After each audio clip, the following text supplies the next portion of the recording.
The fraud alert came through at 7:12 a.m., just as I was finishing my second cup of coffee. At first, I assumed it was a mistake, some random phishing scam or a duplicate charge. I'd paid off the Visa in full last week. I hadn't used it since. By 9:00, I was sitting across from a young man in a fitted suit at the Chase branch off Butler Avenue. He looked barely old enough to rent a car, let alone handle a fraud case, but he greeted me with practiced concern. "Can you confirm the last 4 digits of the card in question?" "Ms. Hunt, I did." He clicked through a series of screens, frowning deeper with each one.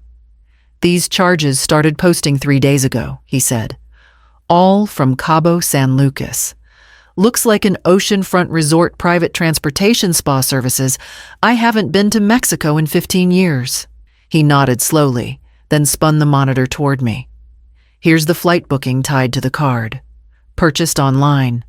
First class. 4 tickets. He tapped the screen. I read the names out loud before I could stop myself. Kellen Hunt? Melanie Hunt? Ruth and Emmett Lawson. My mouth went dry. Melanie's parents. My son's in-laws. He hesitated. "I know this might be hard to hear, but we have confirmation that they've already checked in. The airline shows them boarded and en route as of this morning." I stared at the screen. I'd bought groceries on Monday. I'd paid my water bill. I hadn't authorized a single thing past that. $25,000 drained behind my back. They didn't even call. Not a word. Not a request. Not a heads up. I pushed my glasses up the bridge of my nose, felt the tremors start in my fingers and forced them to still. There would be time to feel later. For now, I just needed facts. "Is there anything else you can show me?" I asked. He nodded, opened the next screen. And that's when I saw the device name listed under account access and realized this wasn't the first time they'd been inside my wallet.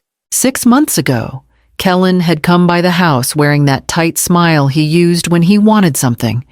He'd just been let go downsizing, he called it, though. I never got the full story. Melanie stayed in the car with the kids while he stood in my kitchen, hands in his pockets like he didn't want to touch anything. "I just need a little breathing room," he'd said, eyes on the floor. "Just until the next offer comes through. Maybe a couple job interviews out of town. Could I use your emergency card for gas and travel stuff?" He said it softly, like he was ashamed to ask. Of course I said yes. I even offered to help update his resume. He'd waved me off. "I've got it. Just need to borrow your iPad for a few days. I'll bring it back next week." He didn't. It wasn't until I sat in front of my laptop after leaving the bank that I remembered.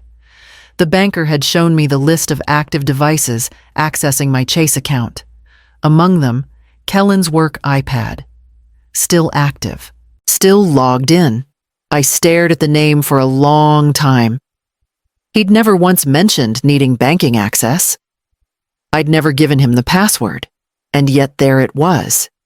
He hadn't just borrowed my card, he'd monitored the account like it belonged to him. I opened my security settings and traced the login history. 6 months of background access. He'd watched every transaction, every balance update. When I used the card, when I didn't. What days my pension landed. Where I shopped. He didn't steal impulsively. He planned it. I changed the password, signed out of all devices, and revoked every authorization. Then I sat back in my chair and stared at the blank wall across from me, the one where I used to hang family pictures. I'd taken them down last spring, telling myself I was simplifying. Truth was, I didn't like looking at faces that no longer looked back with the same love. He knew everything. And still, he booked the flights. The charges lined up like a parade for first-class tickets to Cabo, $3,700. Oceanfront villa, 5 nights, $8,900. Private airport transfer, $480. Spa deposit, $600. The list kept going. Sunset yacht cruise, welcome dinner at some chef-owned fusion place, a bottle of reserve tequila that cost more than my car insurance for the quarter. I scrolled jaw tight. This wasn't a trip. It was a spectacle. I moved from the bank statements to social media, a habit I hadn't broken since the grandkids were born. Melanie posted everything: birthdays, brunches, outfits. I typed her name into the search bar. There she was. Public account still bright and curated all gold tones and inspirational captions. The newest post sat at the top, time-stamped just hours ago. A filtered photo of a beach villa, the kind with sheer curtains flowing in a breeze and 2 glasses of champagne set on a balcony rail. But I'd seen that exact photo before on a travel site. It was a stock image, not her own. Deserve this break more than anything. Manifesting abundance. I stared at the caption. The word deserve throbbed like a bruise. They hadn't even landed and she was already laying out the fantasy. All of it made possible by my credit, quiet, invisible, unacknowledged. I refreshed the feed. Kellen hadn't posted anything, not yet. He never did. He let Melanie handle the narrative. I returned to the receipts. Every charge had been made with confidence. They weren't guessing what they could get away with, they knew how much I had, and they spent accordingly. The cruelest part wasn't the theft. It was the certainty behind it. The assumption that I'd either never notice or wouldn't fight back if I did. They didn't think I mattered. And somewhere along the way, I'd started to believe it too. I closed the laptop, got up to refill my coffee, and let the bitterness settle under my ribs like a stone.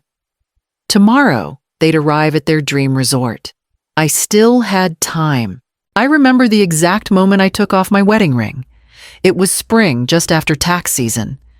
Kellen had been accepted to a state university barely, but his financial aid fell through when his paperwork didn't go through on time. I asked if he'd followed up. He said it wasn't his fault. It rarely was. The tuition deadline was a week away. I stood in front of the pawn shop on 5th Street, holding a ring I'd worn for 31 years. The man behind the glass offered $840 for it. I nodded. Didn't haggle. Just took the envelope and walked out. That money paid for Kellen's first semester. 3 years later, he needed emergency dental surgery. Impacted molar insurance lapse. I worked 3 shifts straight that week, subbing for a sick driver, picking up routes in neighborhoods I didn't know. My hands cramped from sorting. My back ached for days. But he got the surgery. And now, here he was, sipping champagne in first class on his way to a luxury vacation he never paid for, posting clouds and cocktails, while his wife preached gratitude, and I combed through receipts like forensic evidence. It wasn't the money. It was the rewriting of history. They'd recast themselves as people who earned this, who'd worked hard and deserved a break, all while tracing my every withdrawal like hawks. They didn't need to ask for permission, they had already taken it. I stared at a photo Melanie had posted 3 months ago, a family dinner at their house. I remembered that night. I'd brought a homemade pie and offered to help clean up. She'd smiled and said, "No need, you've done enough." I thought she meant it kindly. Now I wasn't sure. They talked about abundance, about manifesting, about new beginnings, but they never talked about where that abundance came from the ring that left my finger, from the night shifts that stole my sleep, from the years I gave quietly while they planned loudly. I rinsed my coffee mug and acted immediately. No dramatic speeches, no confrontations, just a series of decisions made with the steadiness I'd once used to handle emergency routing for half the postal district during a snowstorm. Precision, focus, no room for noise. I started with the cards, every last one. I opened my banking portal, reviewed the active accounts, and clicked disable on each entry tied to Kellen's spending spree. Then I called Chase. The woman on the other end had a calm voice, almost too pleasant for what I needed to say. I kept it simple. I'd like to report unauthorized charges totaling approximately $25,000 beginning last week. The cardholder is me. The charges are not. She asked if I wanted to open a formal fraud investigation. I said yes. When she asked if I recognized the name of the resort, I didn't hesitate. I recognize it. I didn't authorize it. That's enough, isn't it? I gave her the dates, the confirmation numbers, and the contact info for the resort. She told me they'd be flagged, that the charges would be put under review immediately. I thanked her and ended the call.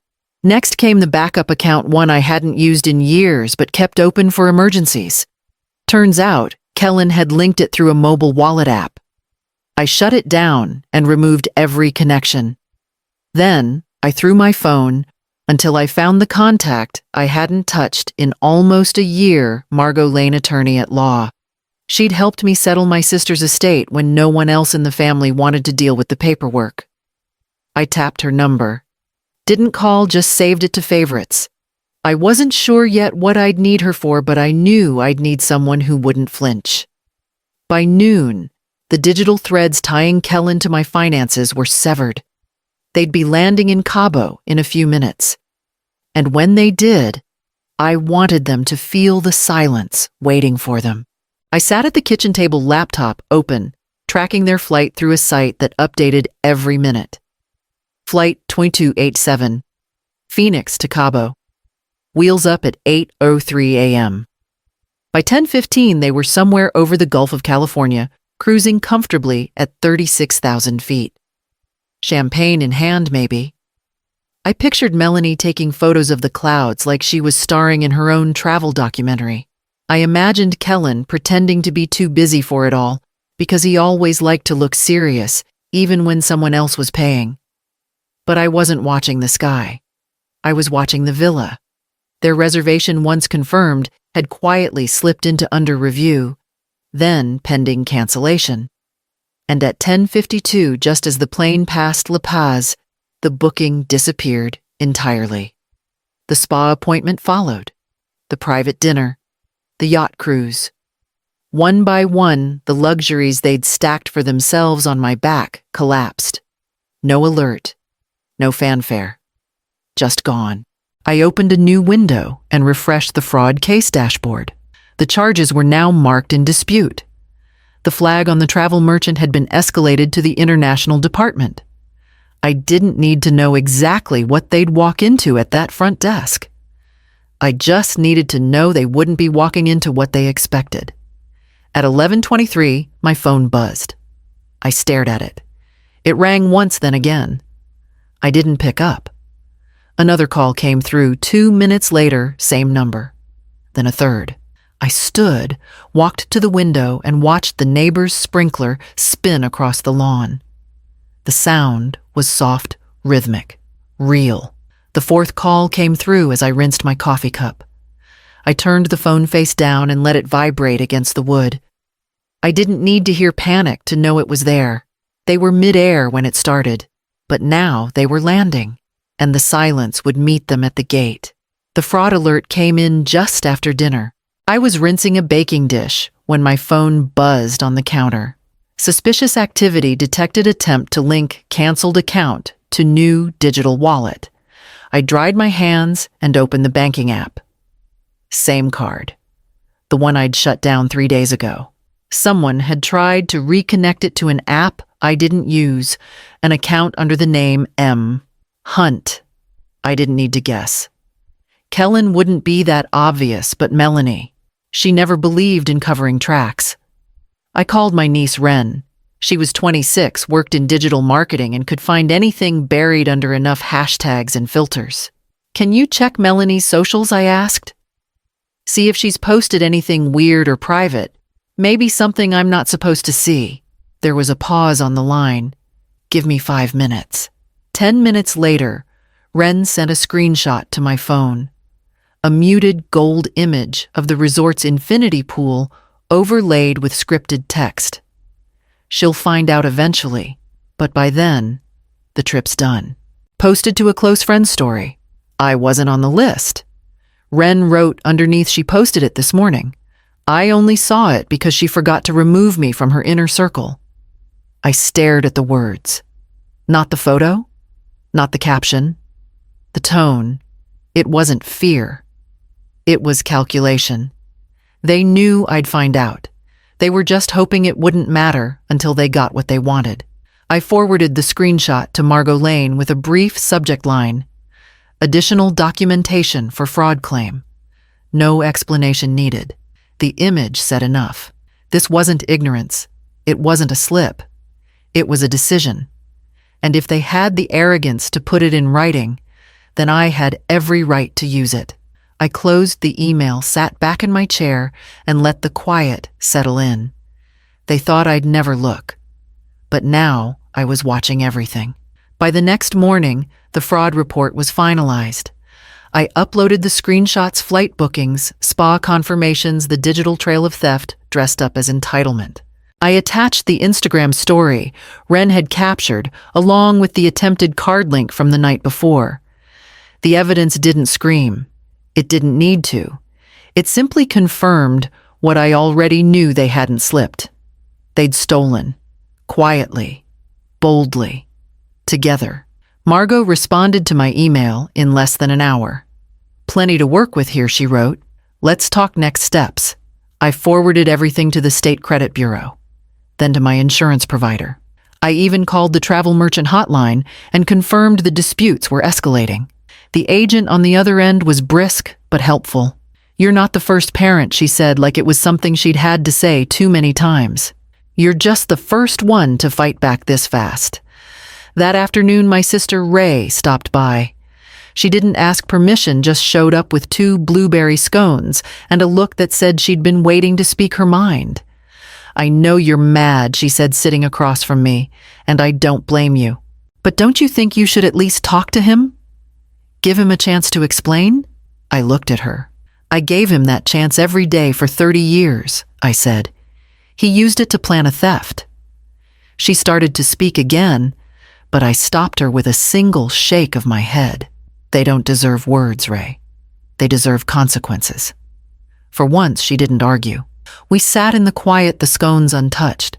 I wasn't angry in the way she expected, not red hot or brittle, just done, like a lock that finally turned. Later, after she left, I opened my phone to a new email from the resort's billing department. The entire villa reservation had been flagged and reversed. The balance sat at 0.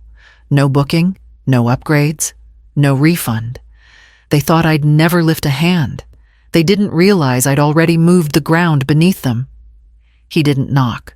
He just opened the gate and marched up the walkway like nothing had changed, like he hadn't spent the last week sunning himself on a vacation bought with stolen money. I watched from the window as he reached the porch, his face red from the sun, his jaw clenched tight. When I opened the door, he didn't greet me. You canceled everything he said like it was an accusation. I didn't flinch. I didn't offer him water or shade or sympathy. Instead, I stepped aside just long enough to hand him the folder I'd prepared. Neatly labeled, chronological, complete. He took it, flipping through with shaking hands. The fraud claim summary, the police case number, screenshots, bank records, flight confirmations, Instagram story, cancellation receipts. "Are you serious right now?" he said, voice rising. "You went to the cops. You reported me like I'm some criminal." I looked him in the eye. "You used my name, my credit, and my trust to fund a luxury trip. That's not a mistake. That's a choice." He stepped back like I'd slapped him. "Melanie said you'd overreact, but I told her you wouldn't do anything like this. I told her you weren't." "Weren't what?" He didn't answer. I kept my voice steady. "I didn't cancel the trip, Kellen. I canceled access to me." He blinked, stunned. "You spent years asking for help and pretending it was temporary. But the truth is, you never planned to stand on your own. You just assumed I'd keep holding you up." He opened his mouth to argue, but nothing came. "I'm not angry anymore," I said. "I'm not even disappointed. I'm done." He stared at me, searching for some soft place to land. I didn't offer one. Eventually, he turned and walked back down the steps, the folder still in his hand, his shoulders tight, with a weight he finally had to carry himself. I closed the door behind him, not with force, but with finality. Then I walked to the kitchen, and opened the email I knew would be waiting. The email came just after 7, tucked between a newsletter I hadn't subscribed to and a weather alert I didn't need. Subject: final resolution. Fraud case approved. I clicked it open and scanned the first line. All disputed charges have been reversed. Funds will be returned within 3 to 5 business days. I exhaled slowly, letting it sink in. No fanfare, no apology. Just the final box checked on a week I wouldn't be forgetting anytime soon. I moved through the morning quietly. Swept the kitchen floor, watered. The plants folded the towel that had been hanging too long on the oven handle. Simple things. Things that didn't require translation or permission. By mid-morning, I took my coffee out to the porch. The sun was soft, not punishing yet, and the breeze carried the scent of dust and pine. I sat in my usual chair, the one Kellen used to flop into with a soda when he was still in high school, telling me half-truths about algebra and skateboards and whatever girl he was trying to impress that week. I opened my phone and scrolled through my contacts. When I got to his name, I paused. Kellen Hunt. Still listed as ICE. Son from the days when I used to worry more about car crashes than credit fraud. I tapped edit, then delete contact. The phone didn't argue. It just did as it was told. The silence that followed wasn't sad. It was honest. I hadn't lost a son this week. I'd uncovered a truth I could no longer ignore, and I'd chosen to step out from under it. There were no locks changed, no dramatic speeches, no final slamming of doors. Just me, a porch, a hot cup of coffee, and the feeling that I was no longer holding something too heavy for one heart to carry. When night came, I didn't check my phone. I didn't wonder if he'd call. I pulled the blanket up to my chest, turned off the lamp, and slept through the night without waking. For the first time in a long time, I felt free.